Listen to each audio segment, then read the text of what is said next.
Amém, que bom, né? Nós, uma manhã tão alegre, tão cheio de vida, louvando o Senhor. Eu gosto de louvor bem alegre, né? Eu gosto de começar com muita alegria. Aquele dia que eu estou meio borocochô, assim, sabe? Meio desanimadão, meio triste. Aí chega aqui, está um louvor animado, eu já me levanto na hora, já tenho vontade de pular. Na realidade, eu adoro a Deus no louvor, né? Então, eu gosto muito de alegria. A alegria me inspira muito, né? Às vezes eu choro na hora do louvor, no meio da alegria, interessante, né? Na presença de Deus, de poder me alegrar no Senhor com os feitos dEle em nossas vidas. Amém. Deus tem feito grandes coisas, né? Essa semana tivemos uma semana maravilhosa aí, desde domingo passado, já com a pregação que eu voltei de viagem, né? Sedento para ouvir uma palavra, que eu fiz uma viagem meia... Não sei como é que eu diria, mas acho que irresponsável, né? Sabe uma viagem irresponsável? Eu sei que eu vou sair daqui, eu vou em direção ao sul, mas onde eu vou chegar eu não sei. Vou chegar onde der. A hora que o dinheiro estiver acabando, estiver cansando, eu volto. Então eu vou, eu só sei para onde eu vou voltar. Né? Então, foi uma experiência muito boa, porque eu não sabia onde eu ia chegar aquele dia. Né? Então, todo dia de manhã eu tinha que decidir a direção que eu ia, né? Mais ou menos, aonde eu vou querer chegar essa semana? Eu vou querer chegar em Porto Alegre. Né? Então, tá bom, então vamos embora. Aí às vezes viajava 2 horas, olhava para minha esposa, chega, né? Vamos parar nessa cidade aqui, vamos dormir, vamos achar um lugar aqui, vamos dormir. Aí procurava ali no Booking, procurava aí nos sites, né? E reservava um lugar na hora. Às vezes, em 15 minutos já estava lá, 20 minutos estava lá na hospedagem, né? Tudo baratinho, viu? Porque também a gente não está com essa bola toda, não. Né? Mas muito legal. Aí acabei chegando... lá em Vacaria, né, no Rio Grande do Sul, frio, -1 grau, né, sensação de térmica de -3, 4 graus, né, negativo, aquele frio lascado, mas que experiência gostosa, né? Aí fomos para Gramado, aí voltamos para Porto Alegre. De Porto Alegre, alguém falou, tem um lugar bom lá em Uruguaiana, tem uns free shop, vamos embora. Aí de lá já pegamos, atravessamos, fomos até a Argentina, quase quebramos a cara, que gostoso, né? Voltamos imediatamente, depois fomos para o Uruguai, fomos a Montevidéu, fomos a Ponta del Este, e fomos voltando, né? E isso deu quase 4 semanas, né? E muito gostoso, né? Assim, bem uma viagem bem irresponsável, mas a irresponsabilidade de vez em quando é muito bom na nossa vida, mas nós não vivemos irresponsavelmente. É lógico que eu tinha um planejamento, pelo menos financeiro, eu não posso sair e ficar devendo, né? Mas eu quero dizer, quando eu cheguei, então não tinha nem compromisso assim, vamos levantar cedo da manhã porque tem que viajar, não. Vamos dormir até a hora que acordar. Né? E a hora que acordar sem paranoia, né? Então às vezes a gente saía do hotel 9h30, às vezes saía 11 horas, às vezes saía 11h30, mas nunca 7 horas da manhã. Então foi muito gostosa a viagem, né? Uma viagem bem irresponsável mesmo. Foi a única que eu fiz, porque antes eu saía, não, hoje a gente tem que chegar em tal cidade, a gente vai viajar 490 quilômetros. Não, agora não foi assim não. Às vezes viajava 100, às vezes viajava 250, mas foi muito divertido, gostoso, porque estava eu e minha esposa, 2 velhinhos da hora, né? Mas quando a gente voltou, a gente estava sedento, porque eu assisti alguns cultos, mas também não tinha aquele compromisso, não, vou assistir o culto, né? Mas eu quero dizer, isso aí é eventualmente, né? Nunca tinha feito isso, e eventualmente é bom. Aí voltamos, domingo, chegamos muito sedentos, aí pegamos palavra aqui sobre reclamação, né? Que o pastor Eduardo ministrou, falou muito ao nosso coração, e melhoramos ainda mais nessa área na nossa vida. Aí tivemos aí as programações todas essa semana, e foi uma semana intensa, gostosa, né? Além da célula que eu pude voltar, culto de quinta-feira, culto maravilhoso, onde foi as bodas de prata do nosso querido diácono Rogner Jô, e foi muito bom, sabe, um culto gostoso aqui com os líderes de casais, e Luciana Samira ministrando a palavra, falando sobre investimento, sobre trabalhar no casamento, muito edificante, muito gostoso. o culto. E ontem, né, o culto das crianças pela manhã também, né? Glórias a Deus. E à noite, a pastora Regina aqui também arrebentou, né? A igreja lotada. A Regina, gente, a sabedoria que ela ministrou, né? E falar assim com uma propriedade, com uma descontração e com uma profundidade como aquela, sinceramente, chega a ser invejável.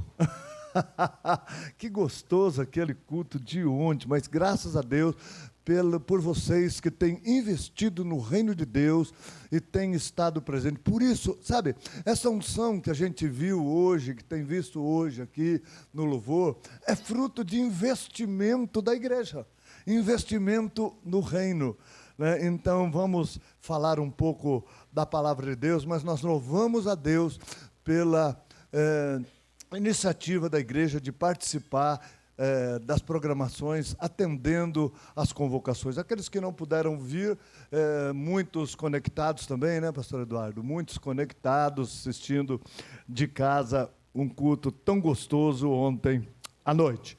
Glórias a Deus. Sábado que vem nós teremos a feijoada aí dos jovens e adolescentes, na realidade, né? Porque é beneficente, porque é em prol de levar mais jovens e adolescentes a participarem do acampamento deles. Então, é uma semeadura que nós fazemos. É muito mais do que comprar um almoço, além de desfrutar de um tempo de comunhão na chácara, aqueles que não forem apenas comprar a marmita, né, mas forem comprar integral para estarem lá conosco, vai ser muito bom. Ontem eu ouvi dizer que vai ter uns brinquedos lá para criança, talvez vai ter um pequeno curso só para pagar o aluguel, né, do pula-pula, sei lá o que mais, acho que é só, mas tem bastante bolinha. Não, bolinha não, piscina de bolinha não vai ter, né? Mas vai ter o pula-pula lá. Então, mas mesmo você que não tem criança como eu, vamos lá participar e estar um tempo gostoso na nossa chácara, em comunhão uns com os outros e participando desse evento beneficente. E outros que não puderem ir, estão comprando a marmita, e a marmita é R$20, e para comer à vontade, R$35 por pessoa. E então vamos estar lá no próximo domingo. Hoje, certamente depois do culto, vão estar vendendo aí no próximo sábado. Desculpe, troquei.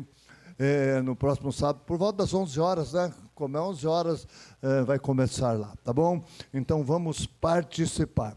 Amém. Vamos ministrar a palavra de Deus, também com saudades de falar um pouco acerca da palavra, acerca daquilo que Deus tem para nós. Eu quero convidar vocês a abrir a Bíblia comigo em Lucas, capítulo 19.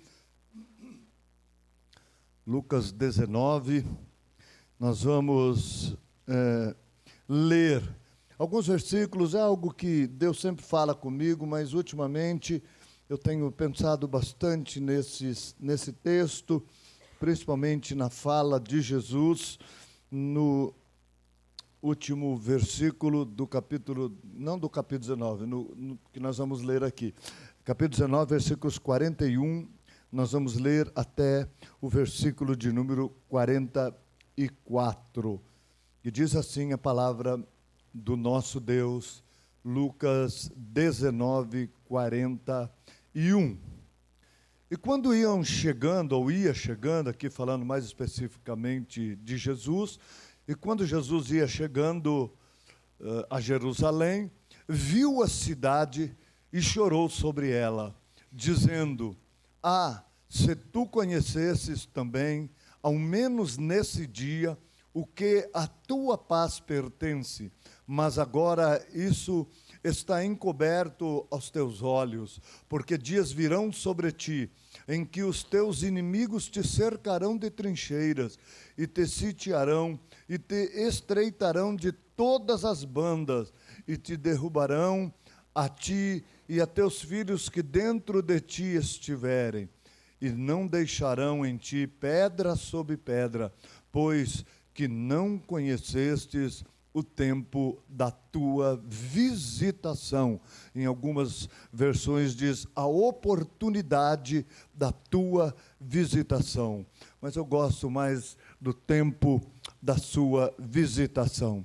Amém. Senhor nosso Deus, nós queremos orar, agradecido a Ti por estar neste lugar tão abençoado, com pessoas tão abençoadas, tão queridas, que tão bem faz a nós, Senhor. Muito obrigado. Obrigado pela Tua presença em nosso meio, meu Deus. Ela é real em nosso meio. Obrigado agora pela Tua palavra que foi lida, meu Deus. Que o Senhor possa ministrá-la, Senhor, ó Deus, aos nossos corações, falando na Tua palavra o que Tu queres para nós. Nós oramos, agradecemos em nome do Senhor Jesus por conhecermos a Tua fidelidade e graça. Amém. Amém. Eu quero falar então com o tema discernindo o tempo de Deus. Aqui Jesus está chegando a Jerusalém. Mas Jesus, amados, o Filho de Deus, ele veio a este mundo como homem, né, com uma missão. E a missão de Jesus e o motivo pelo qual ele veio foi pagar o preço para nos salvar e nos livrar da morte eterna. E também ele veio para restaurar o nosso relacionamento com Deus. Na salvação, não é só nos livrar do inferno, nos livrar da morte eterna, mas é nos ensinar a nos relacionarmos com um Deus que é Senhor, que é todo-poderoso e que é santo. Então nós não podemos nos relacionar com Deus de qualquer maneira. Então Jesus veio restaurar, além de salvar da morte eterna, veio restaurar o nosso relacionamento com Deus. A palavra de Deus diz que ele veio buscar e salvar o que se havia perdido, e esta restauração, ela é uma preparação para que nós possamos então habitar eternamente no céu. Então, e essa restauração, ela é processual. Então, à medida que nós vamos sendo restaurados, nós vamos sendo transformados, nós vamos ficando cada dia mais parecidos com o Senhor Jesus. Nós vamos passando a ter atitudes que se assemelham ou se assemelham àquelas que Jesus teve aqui como homem, porque ele veio nesse mundo como referência, buscar, mostrar com a vida dele como homem, como nós nos relacionamos com Deus de uma maneira que o agrade. Então essa sempre foi a missão do Senhor Jesus. Então Jesus, ele tinha evidentemente uma missão, uma obra universal, era para todo mundo que ele tinha. Mas Jesus nasceu, viveu, cresceu e teve o seu ministério somente na nação de Israel. Ele só saiu de Israel, da nação israelita, quando ele era bebê ainda, que seu pai fugindo de uma ameaça de morte do rei Herodes, então ele foge para o Egito e lá passa, creio que aproximadamente 2 anos. Quando ele faz 2 anos, então volta para Israel. Mas ele nunca, então, em outra oportunidade, saiu dos limites da nação israelita. E ele então era principalmente, porque ele nasceu na região, que é como aqui, né, um estado, apesar de ser algo menor, ele nasceu na região da Galileia. Né? Então ele nasceu na cidade de Nazaré, ele nasceu a caminho, né, porque seu pai estava indo fazer o recenseamento, mas a família morava na cidade de Nazaré, que fica nas montanhas da Galileia, em Israel. E depois, quando adulto, quando iniciou-se, quando iniciasse o seu ministério, ele mudou para a região, para a cidade de Cafarnaum, que é à beira do mar da Galileia. Então, Jesus muda para uma casa lá em Cafarnaum. Porém, a gente vê que Jesus, ele fazia obra viajando por todo Israel. Você nota na Bíblia que ele não para, né? E os discípulos tinham que acompanhá-lo. Agora, ele sempre ia a Jerusalém. Então, ele foi a Jerusalém várias vezes, porque Jerusalém é a cidade mais importante na Bíblia, ela é a cidade mais importante para o judeu, é o lugar considerado um lugar consagrado para adoração a Deus, para busca a Deus. Ele, lógico, tinha sinagoga em várias cidades, mesmo na cidade de Nazaré, lá em Cafarnaum, tinha sinagoga que Jesus pregou, que Jesus buscava a Deus, cultuava a Deus e ensinava, mas o centro da adoração principal para o judeu até hoje é Jerusalém. Por isso que aquela cidade é visada também, né, pelos árabes, né, pelos muçulmanos, é uma briga ali, né, e o mundo até hoje não querem oficializar Jerusalém como a capital de Israel, é Tel Aviv, não querem oficializar Jerusalém, se bem que os israelitas brigam por isso, né? O judeu briga por isso, porque é a cidade principal dele. Por quê? Porque há aí uma reivindicação dos árabes, né? Ali, principalmente dos muçulmanos árabes, que querem a cidade para eles. Então é uma cidade muito importante para o judeu e o centro da adoração. Então a gente vê que Jesus, por várias vezes, ele ia participar das festas, ele ia participar de culto ali no templo, ali foi construído o templo de Salomão, foi destruído, depois foi restaurado, está lá até hoje, quando você vê aquelas muralhas, né, o Muro das Lamentações, onde as pessoas vão visitar, é lá dentro da cidade antiga de Jerusalém. Então, é uma cidade de extrema importância. E Jesus, então, ele sempre ia para lá ensinar a palavra, cultuar a Deus. Desde criança, seus pais já o levavam. E depois, sempre que dava, ele viajava e chegava ali. E aqui nesse texto que nós lemos, Jesus, então, ele entra nessa cidade pela última vez. Então, ali, ele cumpriria a sua missão, ele terminaria a sua obra. Ali ele seria preso, crucificado, morto nesta cidade, porque ela era algo de extrema importância para ele, esta cidade. E aqui então mostra ele chegando pela última vez. Agora, minha missão, ela será cumprida na cruz do Calvário. O que eu tinha que fazer de sinal como homem, o que eu tinha que ensinar, já foi feito. Quem tinha que se converter, já se converteu. Quem tinha que mudar a sua vida de religiosidade para uma vida de fé no Messias, no Salvador, já o fez. E quando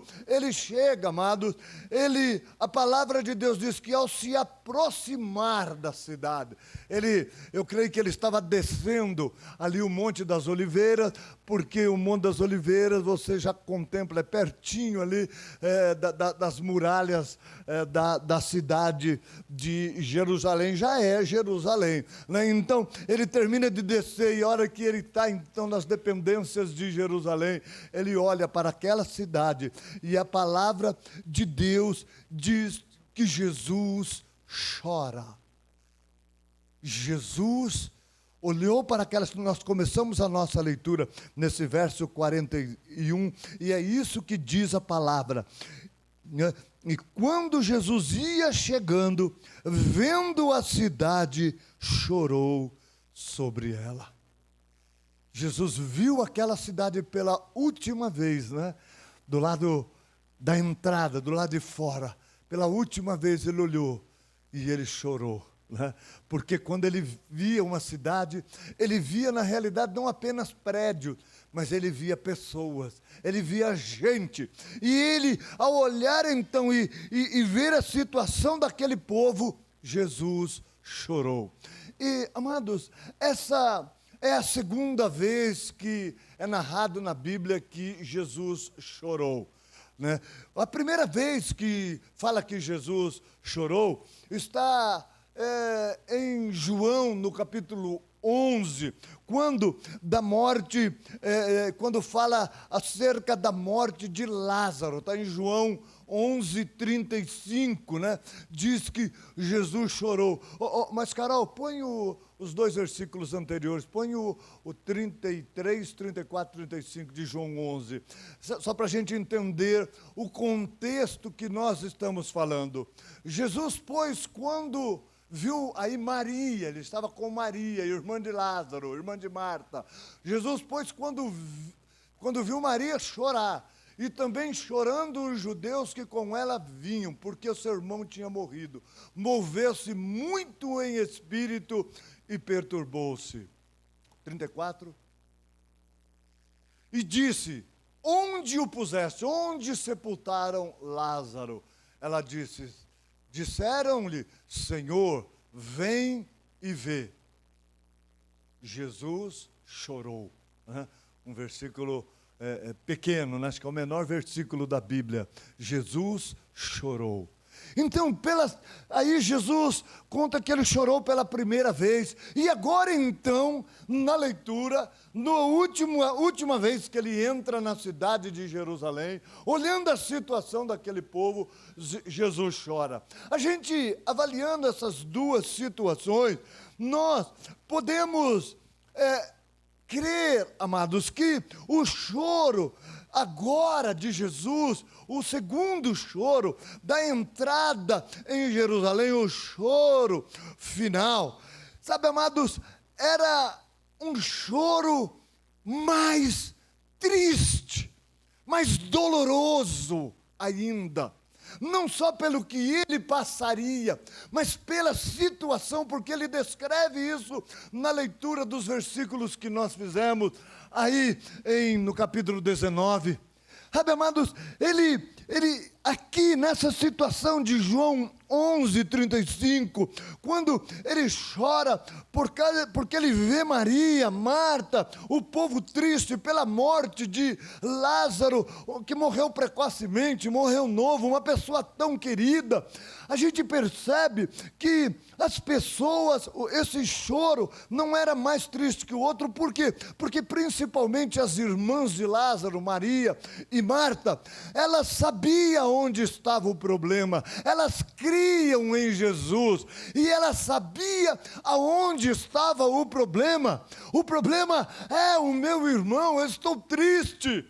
É por causa do meu irmão. Senhor, venha e veja aonde ele está. Ele está sepultado, ele está num túmulo. Então, ela identificava, Jesus chorou, mas Jesus iria mudar imediatamente aquela situação. Ele iria reverter aquela situação. Era um choro bem temporário, triste, para mostrar para nós que ele se compadece, que ele se entristece com a nossa tristeza. Quando nós sofremos, Jesus se entristece. Então é isso que ele queria transmitir. Mas, amados, agora, nesse segundo caso, nesse segundo choro de Jesus, ele, quando vê aquela situação toda, é mais triste, porque ele olha para um povo que ele veio para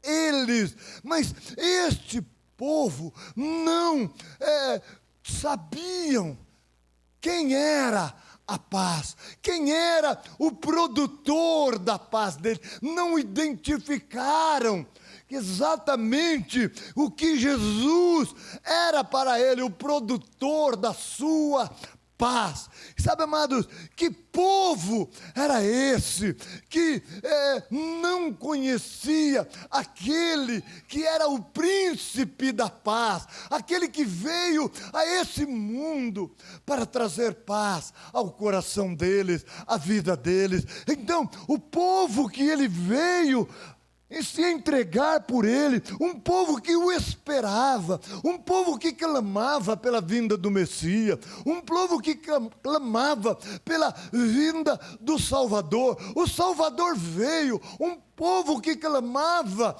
pela paz. Eles não conheceram o príncipe da paz. E hoje, amados, até hoje, Israel não conhece paz. Quando nós tivemos, né, eu com a minha esposa, pastor Eduardo, Adria, quando nós estivemos com a equipe lá em Israel no ano de 2008, então tinha o nosso guia, o Moshe, né, o Moisés.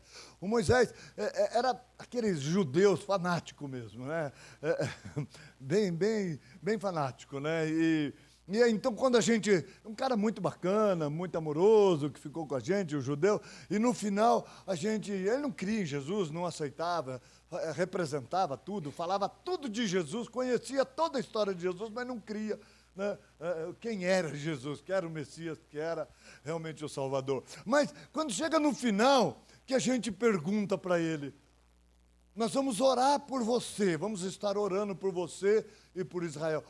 O que você precisa? O que ele pediu? Ore pela paz.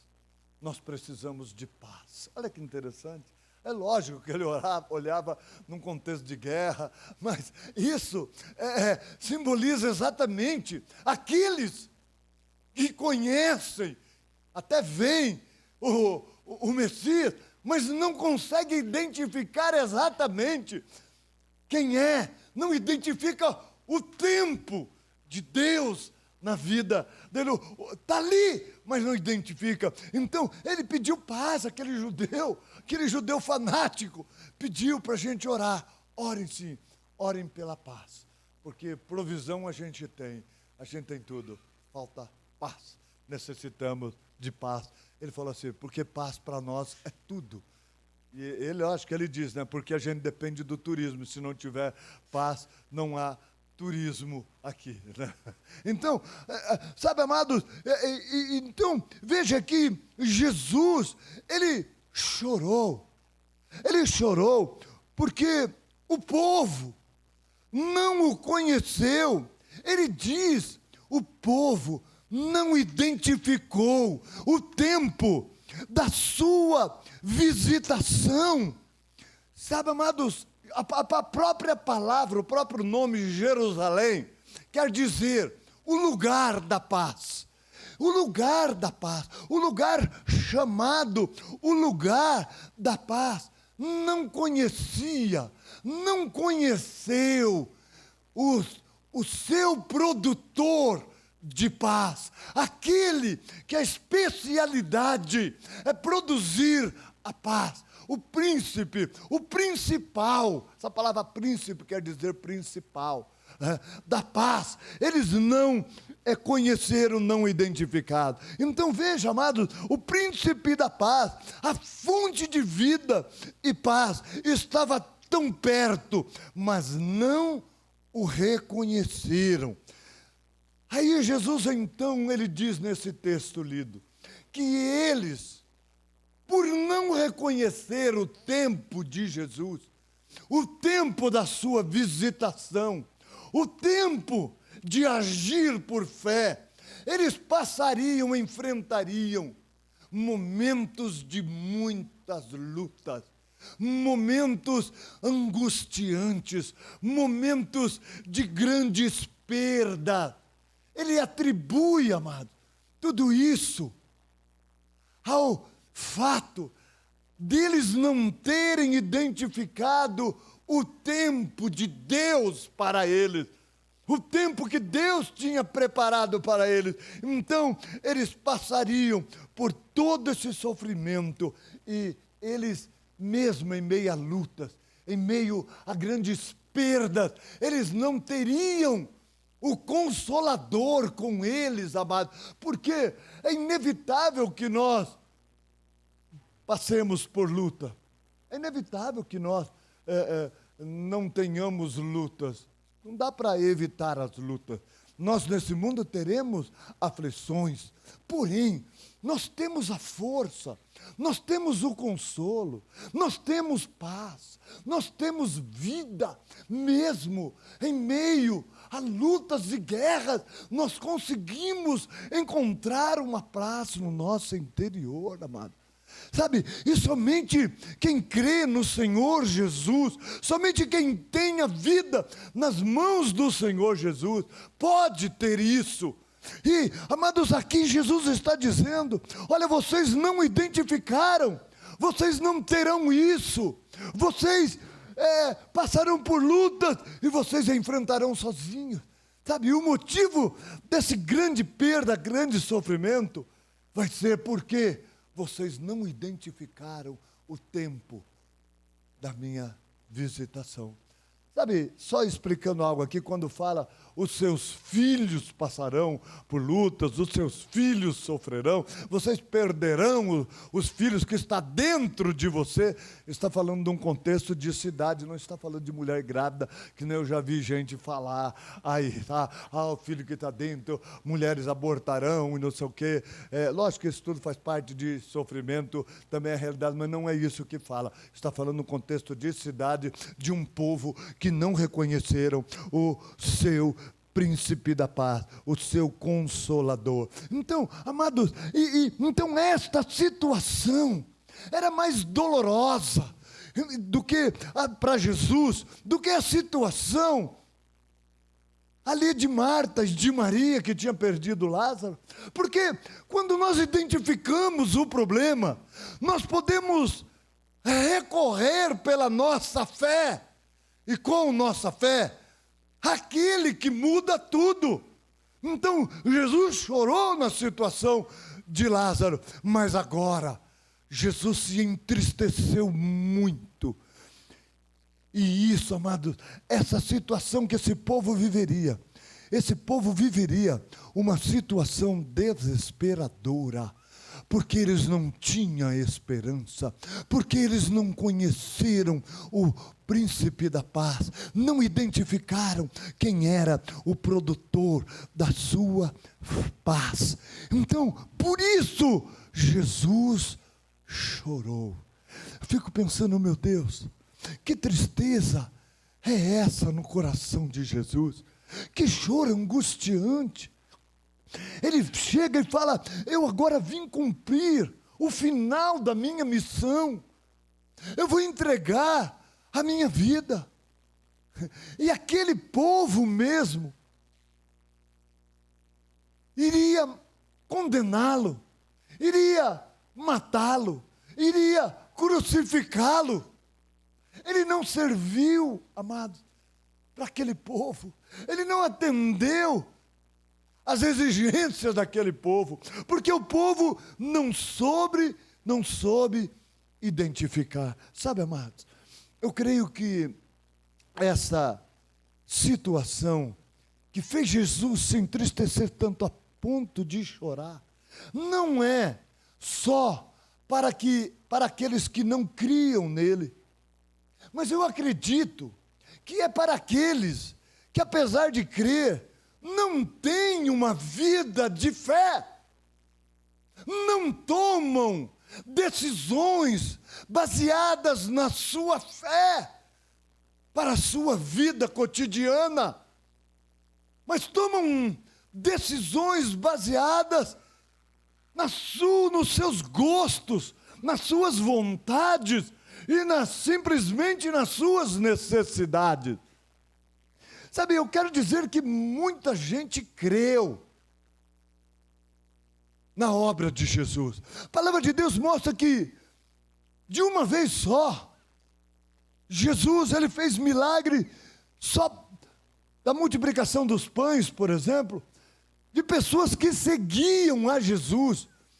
Eram aproximadamente 5.000 homens, porque a contagem era feita por homens, não contavam ainda as mulheres e crianças, mas seguramente mais de 10.000 pessoas era a multidão que seguia a Jesus. E não só seguia, experimentaram milagres do Senhor Jesus, porque eles seguiam Jesus, porque cria em Jesus. A multidão cria, as pessoas que estavam ali criam no Senhor Jesus, por isso o seguiam e experimentaram um milagre. Então, cadê esta multidão? Cadê essa multidão de crentes em Jesus? E quantas vezes multidões o seguiam? Jesus curou multidões de pessoas, a multidão levava a pessoa, e Jesus curava todos, diz a palavra de Deus. Então, quanta gente. No final, amados, para a gente ter uma ideia, a gente olha, quando Jesus, ele ressuscita, e ele fala para as pessoas permanecerem firmes, os que criam nele permanecerem firmes, orando ali em Jerusalém, até que fossem cheios do Espírito Santo.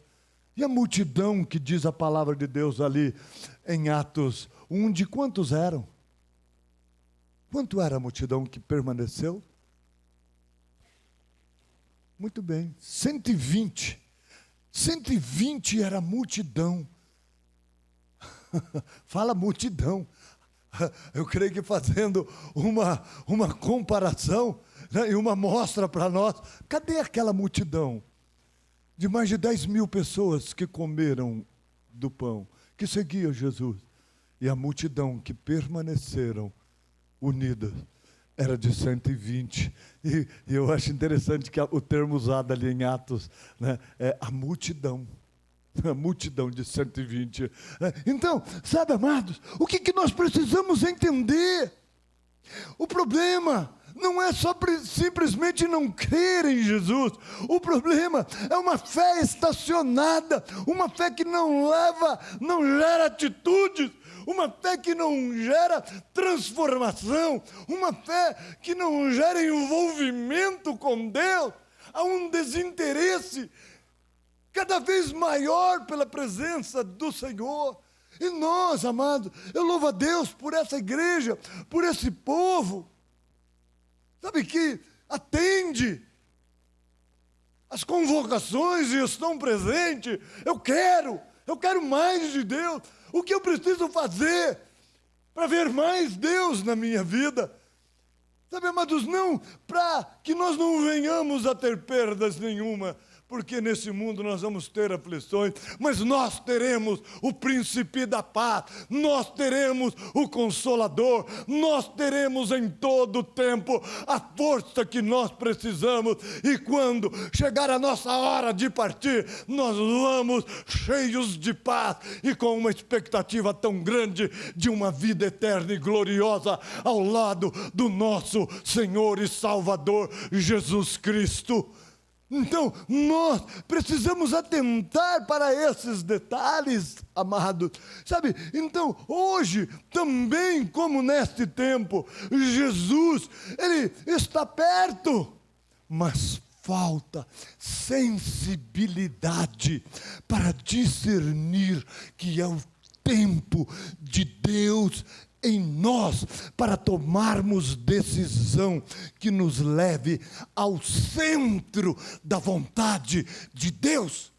Muita gente crê em Jesus, mas vive à margem da vontade de Deus.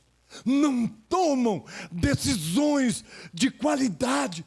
Eu não estou falando de uma vida chata, careta, sem graça, sem prazer, não. Eu estou falando de uma vida, e de uma vida em abundância, uma vida ao lado do Deus que é a própria vida, que é o príncipe da paz. Que nós mais queremos é paz, e muitos correm atrás de dinheiro, achando que é isso que vai trazer paz. O dia que eu não precisar trabalhar mais, aí eu vou ter dinheiro, aí então eu vou ter paz, eu vou ficar tranquilo. Aí acaba, aí chega a velhice, e aí na velhice você não tem mais pique para fazer nada. Você só quer assistir televisão, principalmente no friozinho, ficar embaixo das cobertas. Então, eu quero dizer, amado, hoje é o tempo de Deus na nossa vida. Hoje é o tempo de Deus. Hoje é meu tempo. Não! Hoje é o tempo de Deus. Deus vai te dar muito tempo e vai estar com você no seu tempo. Mas se você não priorizar Deus, é falta de discernimento. Sabe, nós fazemos planos para a nossa vida e priorizamos nossas conquistas pessoais e não a vontade de Deus. Até chamamos Deus para vir fazer parte do nosso plano. Isso não é errado, mas, amado, nós deveríamos de chamar Deus para fazer planos conosco. Nós deveríamos de usar a oração, crendo que Deus está ali, que nós estamos agradando a Deus. Nós deveríamos de orar, usar o período de oração que nós separamos para Deus, na convicção que Deus está conosco ali. Está ali, naquele lugar. Nós estamos ali falando com Deus, sabe? Nós estamos ali e Deus está ali conosco. É essa falta, essa sensibilidade. Nós não discernimos que Deus está conosco agora em espírito, mas Ele está presente. Sabe, amados, alguns, sabe, perdem o tempo de Deus completamente. Alguns antecipam aquilo que Deus preparou para eles. A gente vê isso muito, jovens e adolescentes. Sabe, jovem e adolescente? Sabe, o sexo é uma coisa gostosa, mas tem o seu tempo, a sua hora e a sua maneira. Deus projetou tudo isso. Não é a hora que dá vontade e a hora que pintou a oportunidade, pimba. Não, sabe, não é assim.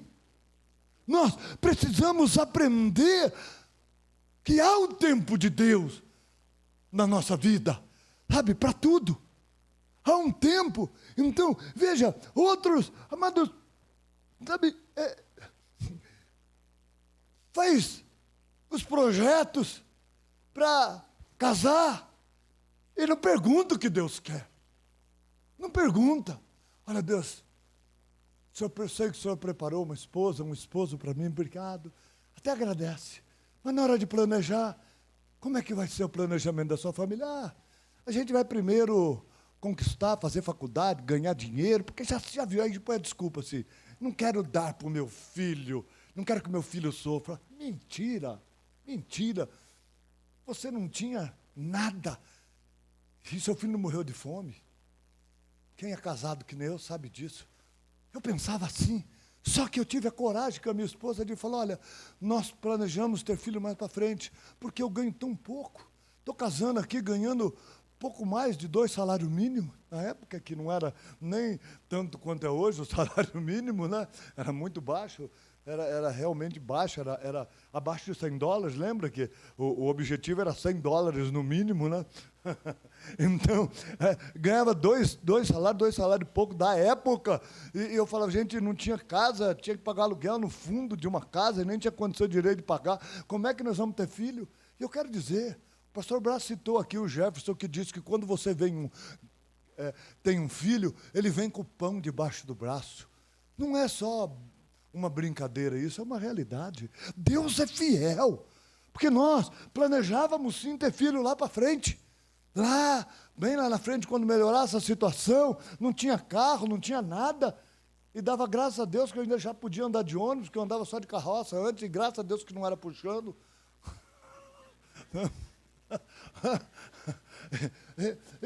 Mas nós tivemos coragem de falar, olha, nós planejamos lá para frente, mas se Deus quiser antes, mas com sei lá, 4 meses de casado, 5 meses de casado, ela engravidou.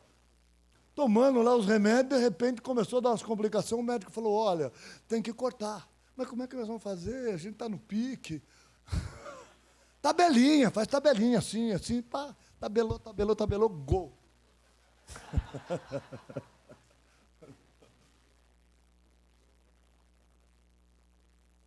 Tá, meu amado? Veio o primeiro, aí o segundo, bom, agora vamos dar um tempo, né? Vamos, mesma coisa, tabelinha, pá daqui, pá de lá, pum, gol.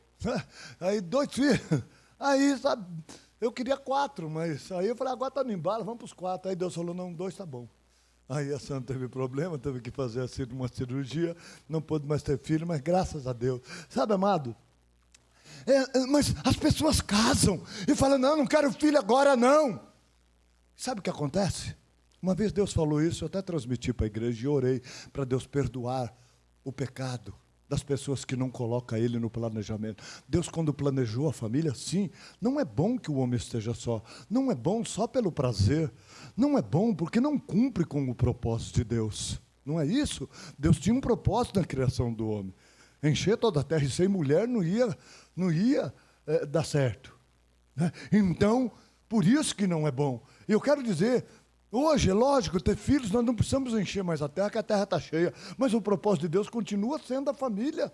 Então, ter um filho, 2 filhos, pelo menos para o nosso filho saber o que é ter um irmão ou uma irmã, seria bom esse planejamento. Alguns não podem, realmente, por causa aí da esterilidade. Né?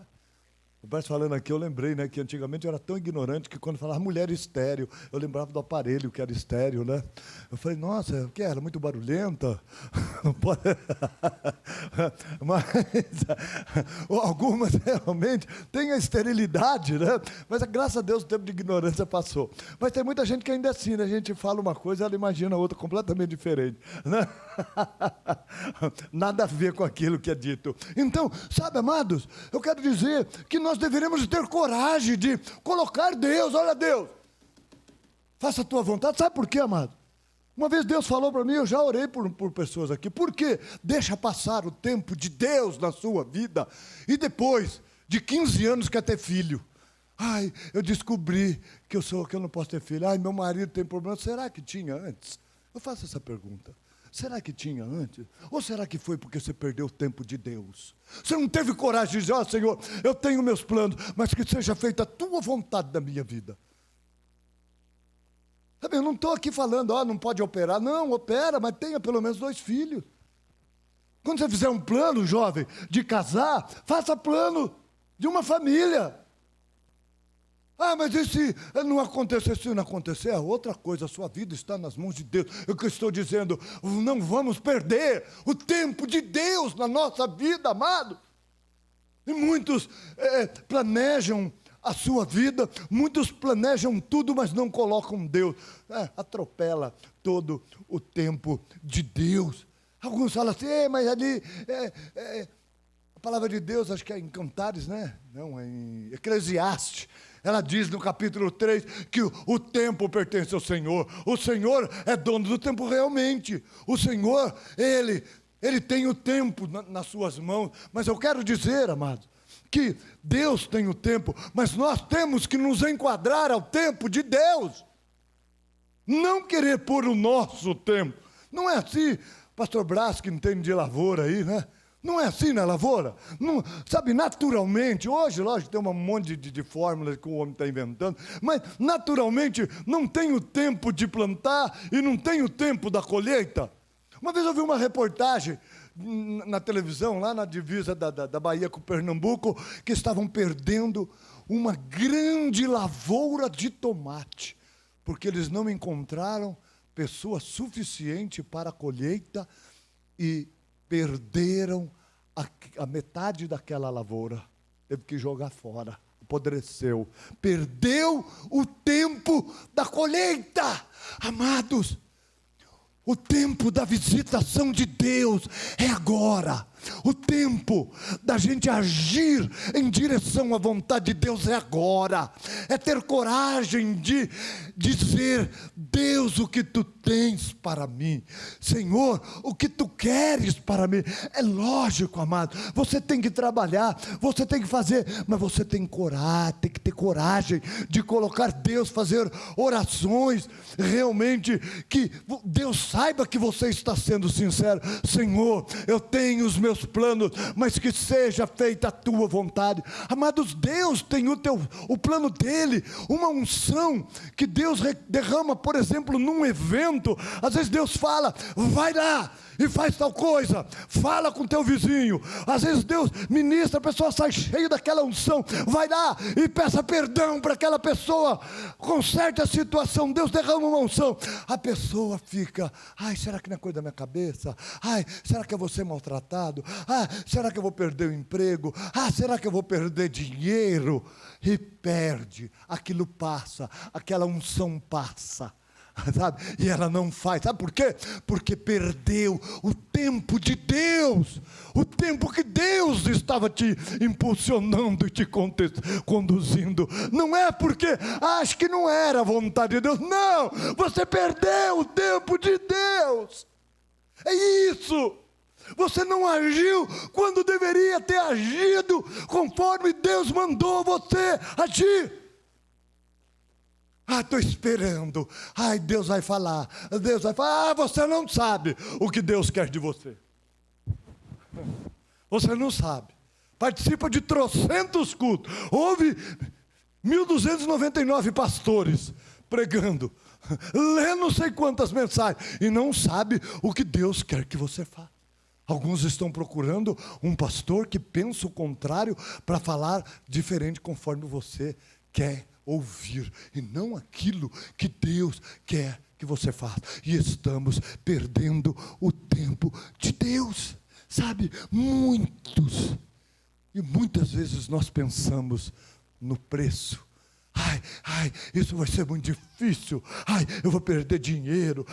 Eu vou perder, vai ser difícil. Amado, tem uma frase que ultimamente tem reproduzido muito, e que eu creio que tem que ser a verdade na nossa vida. Não importa quanto custa, o que importa é quanto vale. Quanto vale a vontade de Deus na sua vida? Quanto? O seu emprego vale mais? A sua mágoa, o seu ressentimento vale mais? O seu orgulho vale mais? O seu desejo vale mais? A sua vontade? Quanto vale? Quanto custa, a gente sabe, vai ter um preço. Vai ter um preço. Pensa que nós estamos aqui sem preço? Não. Teve um preço, mas eu quero dizer, valeu a pena. E eu digo para você, vale a pena, vai valer a pena. Não temas, esse é o tempo de Deus na nossa vida. E aquele povo não discerniu. Afinal, pode vir alguma coisa boa da Galileia? Pode. Não atende as nossas expectativas. Esta palavra que Jesus está dando não condiz com aquilo que eu acredito, com aquilo que eu esperava. Amados, quanto vale para você? Jesus olhou para esse povo que creu. Jesus fez tudo, amados. Jesus fez tudo. Jesus alimentou multidão, fez milagre da multiplicação. Jesus fez cegos enxergar. Jesus fez mudo falar, surdo ouvir, paralítico andar, mortos ressuscitar. Fez tudo, mostrou sinais, mudou vidas, mudou história, mudou rumo de vida. Mas agora Jesus olha para esse mesmo povo e se entristece e chora, porque não via aquele povo ter atitude de fé. Jesus chorou, Jesus se entristeceu. O povo perdeu o tempo, perdeu o príncipe da paz, por não discernir o tempo de Deus, o tempo que Deus visitou, para aquele momento eles tomarem uma decisão de crer, agir e ter a vida transformada. O jovem rico até se entristeceu quando Jesus disse: vai, vende tudo que tens e distribua aos pobres, depois vem e me siga. O jovem rico retirou-se, triste, apesar de Jesus ter amado. Antes de falar, encheu ele de amor.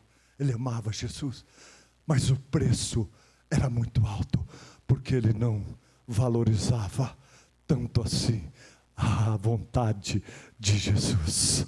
Amados, precisamos discernir. Eu creio que aquele dia Jesus se entristeceu, ele não chegou a chorar, mas ele entristeceu ao ver aquele jovem se retirar. Mas em compensação, nesse mesmo capítulo, no início do capítulo 19, fala de Zaqueu.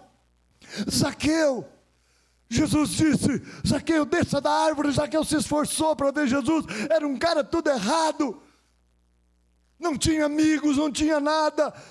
Mas Jesus falou: desça dessa árvore que hoje eu vou estar na tua casa, vamos para a tua casa. E foi quando Jesus estava ali ministrando ao coração dele. Aquele homem teve uma atitude. Ele disse: eu vou mudar, eu mudo a partir de hoje, eu tenho atitude, eu vou restituir, sabe, aqueles que eu defraudei, eu vou distribuir tudo, sabe, eu vou distribuir os meus bens àquele que eu fiz mal, sabe?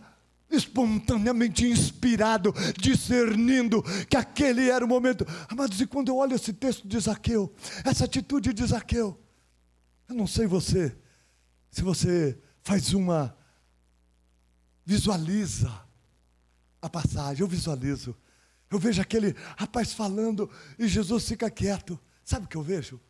Eu vejo Jesus sorrindo, eu vejo Jesus assim, ó.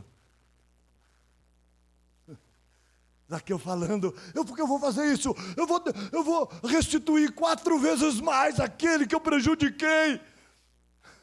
E Jesus assim, ó. E aí Jesus diz: hoje veio salvação nessa casa. Uma atitude, amados, é lógico que a atitude de Zaqueu, ela teve que ter outras parecidas, de transformação a cada dia. Nós muitas vezes lá no passado já tivemos atitudes que agradou ao Senhor Jesus, dissemos sim. Eu lembro o dia que eu levantei a mão na frente de uma igreja cheia e disse: eu quero Jesus na minha vida. Que atitude bonita. Eu creio que aquele dia Jesus sorriu como ele sorriu para Zaqueu. Mas outras vezes eu entristeci. Ele não chegou a chorar, porque todas as vezes que eu lembro de coisas erradas, eu peço perdão. Eu falo: eu estou aqui, Senhor. Eu quero dizer, amados, quero encerrar, o grupo pode subir. Eu quero encerrar dizendo: esse é um tempo de Deus na sua vida. Essa pregação não é uma pregação de decisão. Essa é uma pregação de discernir o tempo de Deus. Deus está se revelando. Esse é um tempo de darmos um passo rumo à vontade de Deus a cada dia. Se você identifica algo na tua vida, que você perdeu o tempo de Deus, peça perdão a Deus. Você perdeu o tempo, ficou perdendo tempo por aí, fazendo a tua vontade. Não é que Deus não tenha interesse de prosperar, de te abençoar. Ele quer fazer tudo isso. Ele quer que você tenha planos de ter um trabalho melhor, de ter uma situação melhor. Mas Ele quer te direcionar. Ele quer hoje te dar sensibilidade. Busca-o de todo o seu coração. Busca não apenas com uma intenção de ver os seus problemas resolvidos, mas busque-o com a intenção de fazer a vontade dEle, de ser um homem, uma mulher, um jovem, uma jovem sensível à voz de Deus, com sensibilidade e disposição. Porque quando é algo que a gente não gosta, a gente até repreende. A gente sempre conta aquela historinha, aquela brincadeira, mas é uma verdade, que o cara ia dar oferta, ele estava cheio de nota no bolso. Aí ele falou, ele sabia que ele tinha nota de 10, mas ele tinha nota de 20, de 50, de 100. Ele falou: Senhor, faça a tua vontade. Eu vou dar aquela nota que o Senhor permitir que eu pegue na mão. E ele enfia a mão no bolso e aleatoriamente enfia a mão no bolo e puxa uma nota e olha. E era uma nota de 100. E ele então olha: eu te repreendo, Satanás.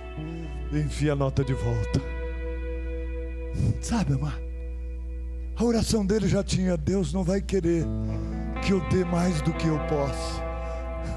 Ele sabe que esse dinheiro para pagar a conta vai sair no máximo uma notinha de 20. Também não estou falando sobre dinheiro, só estou ilustrando com a nossa atitude. É fácil transferir a responsabilidade pelas acusações, pelas ofensas, pelos desprezos. Mas faça tudo pelo nome de Cristo, em frente, pague o preço, porque se pelo nome de Cristo sois vituperados, humilhados, afrontados, desprezados, bem-aventurados sois, porque sobre vós repousa a glória de Cristo. Que triste ver casamentos se acabando por falta de atitude, como nós vimos na quinta-feira. Deus fala, mas o outro é culpado, o outro não quer. Amados, esse é o tempo da minha, esse é o tempo da sua visitação, esse é o tempo da minha decisão de estar mais dentro da vontade de Deus, estar mais envolvido com a glória de Deus. Esse é mais tempo de ser cheio do fogo do Espírito. Vamos provocar um sorriso no rosto, na face do Senhor Jesus. Feche seus olhos, curve sua cabeça por um momento. Jesus fez tudo para aqueles homens, para aquelas pessoas. O que mais Jesus precisa fazer? Ele precisa fazer alguma coisa para você saber que Ele é Deus, que Ele te quer mais perto dEle, mais junto da vontade dEle.